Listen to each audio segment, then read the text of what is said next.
Hey, I'm Steve, and this is the VEVOR Hitch Mount Bike Rack for 2 bikes and 160 pounds capacity. This is how it comes to you, and it's a simple installation. This bike rack will work on any standard hitch like the one you see right here on the back of my vehicle. It took me about 35 minutes to put this thing together, and here I am sliding it into the hitch for the first time. Okay, the last thing is to install this plate right here. Super simple, just tighten it up. At this point, you're pretty much done with the installation. Now it's time to fit your bikes onto the rack. Right now it's set up for travel. All you want to do is take the pin out, lay the rack down, and reinsert the pin. At this stage, I think it's best to drop the rack down so it makes it easy to fit your bikes.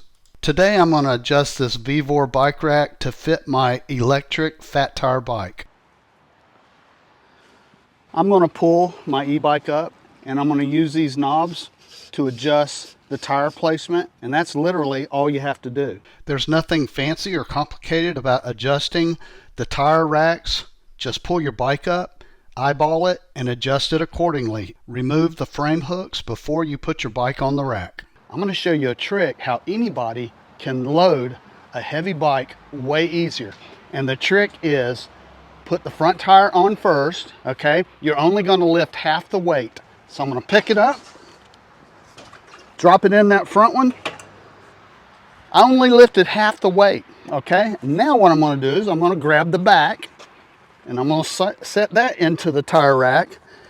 And I have just put a heavy e-bike on this bike rack, and I've only lifted half the weight at any point in time. Lift that middle bar and reinsert the pin. Now use the frame hook and secure your bike to the rack. Okay, let's give you a little look. And remember, this works for fat tire bikes or regular bikes. These larger tire brackets allow for your fat tire to work in there easily. They also provide you straps so you can further strap and keep your bike safe on that rack. One of the super cool features on this VEVOR bike rack is the ability to remove a pin, lean your bike back on the rack, get access to the back of your vehicle, and then just reinsert the pin. That was good thinking on VEVOR's part. I really like this VEVOR bike rack. Holds 2 bikes, 160 pound max capacity. This is an affordable bike rack, and it's customizable. I think you'll like it too. So if you're looking at this bike rack, I hope you found my video helpful.